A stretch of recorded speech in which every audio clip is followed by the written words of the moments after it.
நான் உரம்லாம் வச்சு நான் வந்து ரொம்ப நாள் ஆச்சுங்க. 1 மந்த்துக்கு மேலே ஆயிடுச்சு. அப்படி இருந்துமே காய் கொடுத்துட்டே இருக்கு பாருங்க. இது எப்படின்னு கேட்டிங்கன்னா, எல்லாமே காய்கறி வேஸ்ட்டு தான்.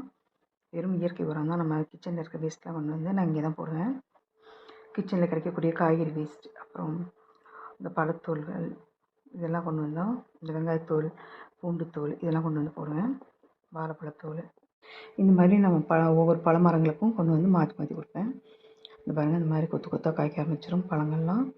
பழங்கள், காய்கறி செடிகள், பூக்கள் எல்லாத்துக்குமே கொடுக்கலாம். அந்த மாதிரி இங்கே வந்து ஒரு மிளகாய் செடி இருக்குது. அதை எடுத்து வேறு ஒரு தொட்டியில் வைக்கணும். இங்கே பார்த்தீங்கன்னா இது வந்து டேபிள் ஆரஞ்சு பாருங்கள், எப்படி கொத்து கொத்தாக காய் வச்சுருக்குன்னு. செடியே வெயிட்டாக இருக்குது. சரியான வெயிட் செடி வந்து பார்த்திங்கன்னா அந்தளவுக்கு காய் வச்சுருக்கு. இதெல்லாம் பழுக்கும் போது நல்லா ஆரஞ்சு கலரில் பழுத்து வரும். இதை எடுத்துகிட்டு போய் நம்ம ஜூஸ் போட்டு குடிக்கலாம். இல்லை ஊறுகாய் போடலாம். ஊறுகாய் போட்டாலும் சூப்பராக இருக்கும்.